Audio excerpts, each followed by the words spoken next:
Hello everyone, welcome to NCC YouTube channel. Tally basic सिरीजमध्ये आजचा आपला व्हिडिओ जो आहे F6 रिसीट व्हाउचर. रिसीट व्हाउचरमध्ये आज आपण ज्या एंट्र्या करणार आहोत त्या एंट्र्या म्हणजे व्यवसायामध्ये येणारे सगळे पैसे. थोडक्यामध्ये what is a receipt voucher? This function key is useful for all incoming money in business, either by cash or by check. In this function key, cash and bank account is always debited. ह्या function कीमध्ये काय होतं की जे व्यवसायामध्ये पैसे येतात त्याला आपण म्हणतो इनकमिंग मनी. जे कॅशने पण येऊ शकतात किंवा जे पेमेंट आपण चेकने होऊ शकतं किंवा ऑनलाईन पेमेंट होऊ शकतं. आणि हा सगळा पैसा जो व्यवसायामध्ये येतो याच्याशी रिलेटेडच एंट्र्या आपण आज रिसीट व्हाउचरमध्ये करणार आहोत. तुम्हाला माहितीच आहे की प्रत्येक कीचं वैशिष्ट्य असे आहे की एक विशिष्ट प्रकारच्या एंट्र्याच त्या कीमध्ये आपण करतो. आता या फंक्शन कीचं वैशिष्ट्य असं असतं की कॅश अकाउंट आणि बँक अकाउंट हे नेहमी काय होतात, डेबिटेड होतात. आणि तुम्हाला रूल माहितीच आहे अकाउंटचा की जे पैसे जे आहेत, जी कॅश आहे, जे व्यवसायामध्ये पैसे येत आहेत तर त्याचा अकाउंट आहे तर रिअलमध्ये डेबिट वोट कम्स इन म्हणून ते डेबिटेड होतात. आणि जे काही इन्कम असेल ते क्रेडिटेड होणार, कारण इन्कम जे सगळे आपल्याला मिळतात हे नॉमिनलमध्ये येतात. आणि नॉमिनलचा रूल काय सांगतो, डेबिट दी एक्सपेन्सेस क्रेडिट दी इन्कम. इन्कमला आपण काय करतो, क्रेडिट करतो. तर अशा प्रकारे आपण रिसीट व्हाउचरच्या एंट्र्या सुरू करू. आजच्या व्हिडिओमध्ये रिसीट व्हाउचर म्हणजे काय, तसंच त्याच्याबद्दल एक असाइनमेंट दिलेली आहे. इथे एखादी आपण कंपनी क्रिएट करूया आणि त्याच्यामध्ये ह्या सगळ्या ज्या ट्रान्झॅक्शन्स आहेत असाइनमेंटच्या, ह्या सगळ्या ट्रान्झॅक्शन्स ह्या फक्त F6 रिसीट व्हाउचरशी रिलेटेड आहेत, त्या आपण फिलअप करूया. So let start. आज आपण पहिल्यांदा करूया create a company, Rajesh traders, Karve road, Pune. आपण टॅलीमध्ये येऊया. तर आपण टॅलीमध्ये आलेलो आहोत आणि आपण कंपनी क्रिएट करूया राजेश ट्रेडर्स. त्यामुळे मी कंपनीकडे जातीये आणि कंपनीचा क्रिएटला येऊन मी तिथं एंटर करते आणि तुम्ही बघू शकाल इथे मी नाव टाकतेय. सॉरी,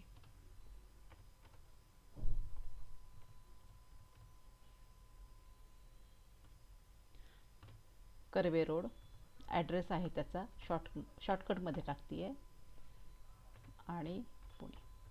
ओके, इथे तुम्ही सगळं फिलअप करू शकता. State Maharashtra, okay, India, pincode, telephone, mobile, fax, email, website, जी माहिती त्या कंपनीची आहे ती तुम्ही इथे फिलअप करू शकता. आणि इथे आपल्याला फायनान्शियल इयर घ्यायचे आहे, जे मी घेते 1 एप्रिल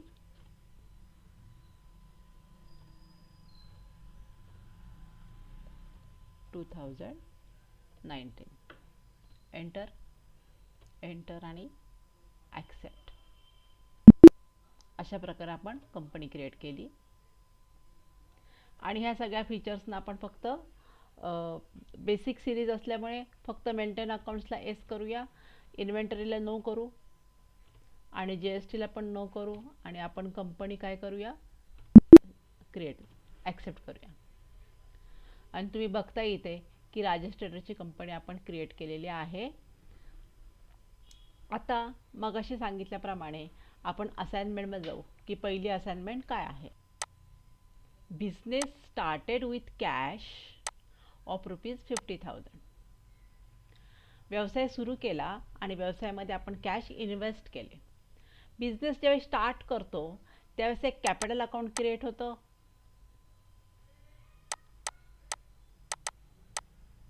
आणि एक कॅश अकाउंट इथे ऑलरेडी आहेच.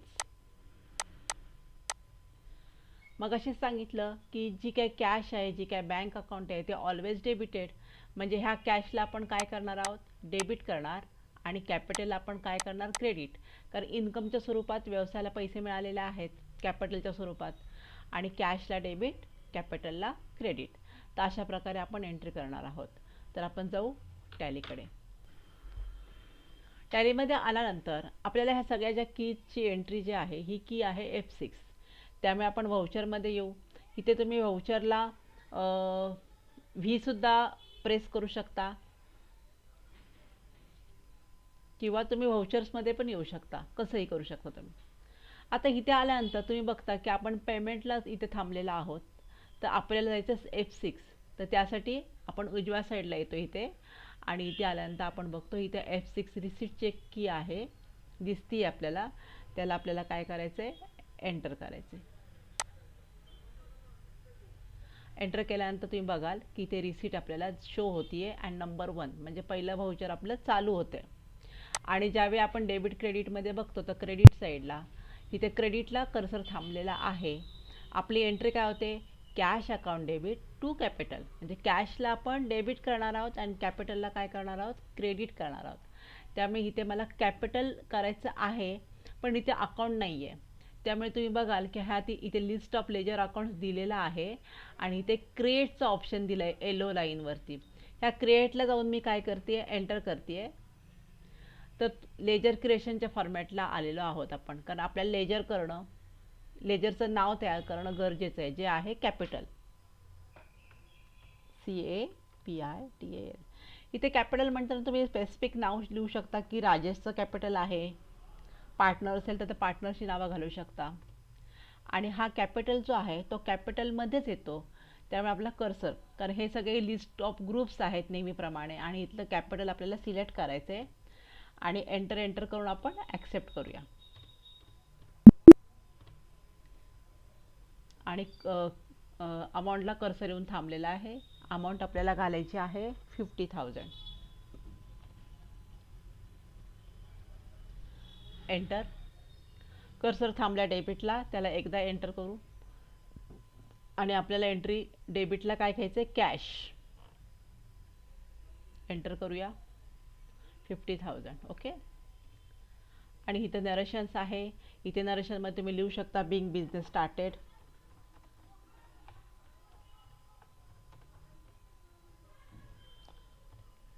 एंटर. तो विचारतो ॲक्सेप्ट, तर येस ॲक्सेप्ट. अशा प्रकारे आपण पहिली एंट्री केली. आता आपण बघूया सेकंड असाइनमेंटमध्ये काय सांगितलं आहे. Goods of ₹5,000 sold by cash. 5,000चा गुड्स आपण सोल्ड केलेला आहे. तर इथे कॅश अकाउंट क्रिएट झालं, जे ऑलवेज डेबिट, कारण रिसिट की आहे ऑलवेज डेबिट. आणि हा जो गुड्स आहे तर तिथे आपण काय करतो, सोल्ड म्हणजे सेल अकाउंट तयार करतो. त्यामुळे एक सेल अकाउंट तयार होतं आणि एक कॅश अकाउंट. कॅश डेबिट झालं तर सेलला आपण काय करणार आहोत, क्रेडिट करणार आहोत. तर चला आपण ही पण एंट्री करून बघूया टॅलीमध्ये. क्रेडिटला आपल्याला काय करायचं आहे, सेल करायचं आहे. तर आपण काय करूया, क्रिएटला येऊया, कारण लेजर करायचं आहे आपल्याला. एंटर. आणि इथे आपल्याला सेलचं अकाउंट तयार करायचं आहे. याचा ग्रुप आहे सेल. सेल इथे आपल्याला सिलेक्ट करायचं आहे, एंटर करायचं आहे. आणि मला बाकीचं काही फिलअप करायचं नाही आहे, ॲक्सेप्ट. आणि अमाऊंट आहे 5,000.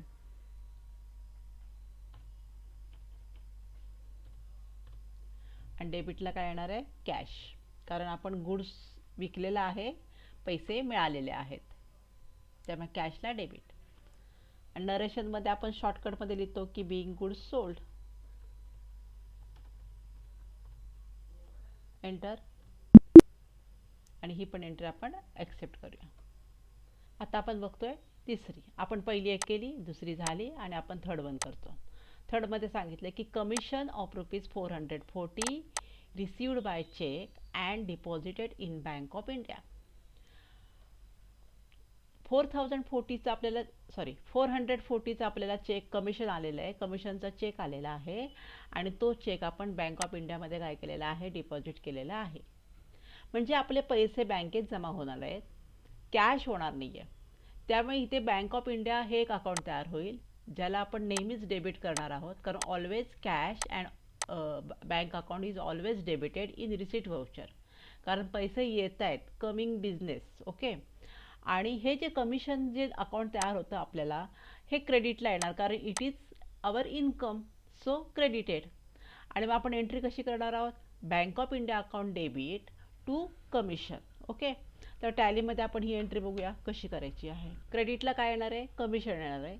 आणि आपण जाऊया क्रिएटला, जाऊया इथे एंटर करूया, कमिशन घेऊया. कमिशन अकाउंट म्हटलं तरी चालेल. आणि कमिशन अकाउंट ज्यावेळी घेतो त्याचा ग्रुप जो आहे ते आपल्याला इन्कम मिळालेला आहे, तर that is our indirect income. तर आयचं प्रेस करून आपण इन्कम इनडायरेक्ट सिलेक्ट करूया. एंटर, एंटर आणि देन ॲक्सेप्ट. कमिशन, कमिशनची रुपीज आहे 440. ओके, देन डेबिटला आपण लिहितोय बँक ऑफ इंडिया, जे आपल्याकडे अकाउंट दिसत नाही आहे. तर लिस्ट ऑफ लेजरमध्ये बघतोय तर आपल्याला हे अकाउंट दिसत नाही आहे, तर आपण काय करतोय, क्रिएटला जातो आणि एंटर करूया आणि बँक ऑफ इंडिया तयार करूया.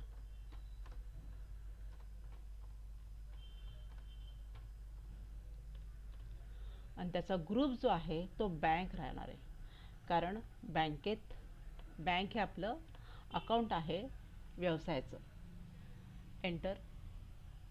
इथे आपण सगळी माहिती फिलअप करू शकतो, पण सध्या आपण बेसिकमध्ये आहोत त्यामुळे फक्त एंट्री करायला शिका.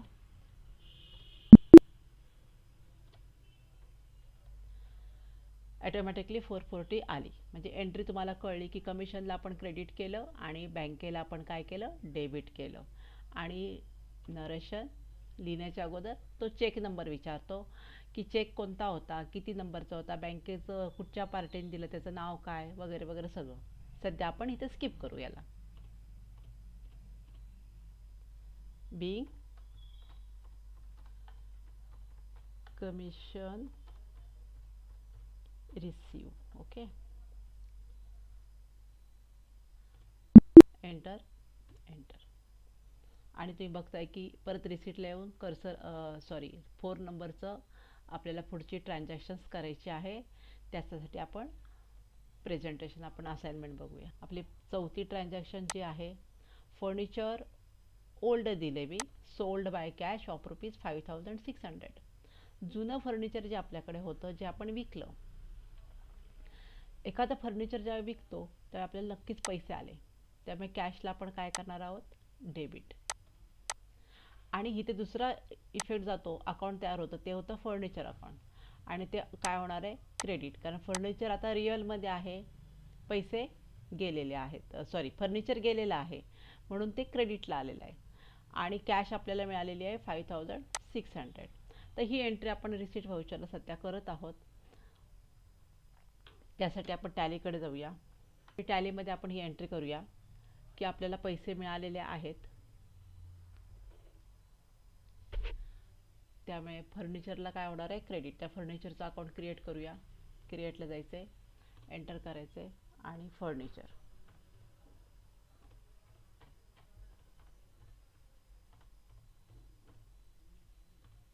फर्निचर हे आपलं फिक्स असेट आहे, त्यामुळे फिक्स असेटचा मी ग्रुप घेते आहे.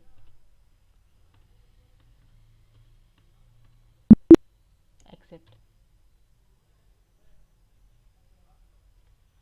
आणि अमाऊंट आहे 5,600.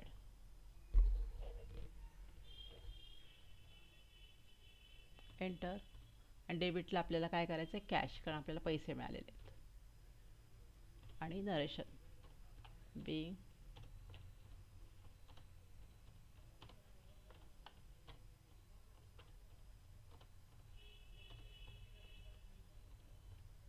Big old furniture sold. Enter करूया आणि ही एंट्री आपण काय करूया, ॲक्सेप्ट. अजून एक एंट्री आहे, ती सुद्धा आपण एक करून टाकू. Rent of ₹6,000 received by cheque and deposited in Bank of India. आपल्याला रेंट मिळालेलं आहे, रिसिव्ड झालेलं आहे. तर रेंटचं एक अकाउंट क्रिएट होतं आणि ते ऑलवेज क्रेडिट येणार, कारण इन्कम आहे आपलं. आणि बँक ऑफ इंडियामध्ये आपण ते डेबिट केलं, त्यामुळे पैसे जमा झाले, त्या बँकेला आपण काय करतो, डेबिट. तर अशा प्रकारे आपण ही लास्ट एंट्री पण करूया टॅलीमध्ये. म्हणजे आपल्याला क्रेडिटला रेंट पाहिजे ना, तर क्रिएटला जाऊन आपण काय करूया, रेंटचं अकाउंट तयार करूया, कारण हे रेंट काय आहे, मिळालेलं आहे. आणि ते आपलं इनडायरेक्ट इन्कम आहे. ओके, ॲक्सेप्ट करूया. रेंट किती रुपये मिळालेत? तर 6000 रेंट मिळालेला आहे. त्यामुळे आपण इथे लिहू अमाऊंट 6000, एंटर. आणि पैसे कुठनं मिळालेत आपल्याला? जमा केलेला आपण बँक ऑफ इंडियामध्ये तो चेक जमा केलेला आहे, त्या बँक ऑफ इंडियाला डेबिट. Okay, enter.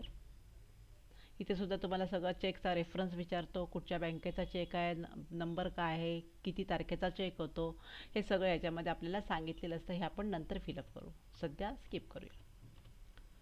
आणि narration being rent received, enter आणि ॲक्सेप्ट करू. तर अशा प्रकारे आपण 5 ट्रान्झॅक्शन्स केलेल्या आहेत रिसिप्टशी रिलेटेड. जे पैसे येतात ह्या सगळ्या ट्रान्झॅक्शन आपण रिसिप्टमध्ये करू शकतो. आता ह्या ज्या केलेल्या एंट्रीज आहेत, गेल्या कुठे, कसं बघायचं आहे? तर त्यासाठी नेहमीप्रमाणे बाहेर पडायचं, एस्केप. आणि इथे डे बुक जो आहे तो ऑप्शन सिलेक्ट करायचा आहे. आणि डे बुक सिलेक्ट केल्यानंतर एंटर करायचं आहे. आणि तुम्हाला दिसेल की या ठिकाणी आपण 5 प्रकारच्या ट्रान्झॅक्शन ज्या केल्या आहेत त्या आपल्यासमोर दिसत आहेत. ओके, तर अशा प्रकारे आज आपण रिसीट व्हाउचर संबंधित काही ट्रान्झॅक्शन्स केलेल्या आहेत. व्हिडिओ आवडला असेल तर नक्की लाईक करा, शेअर करा, सबस्क्राईब करा आणि तुमच्या मित्रांना पाठवा. थँक्यू.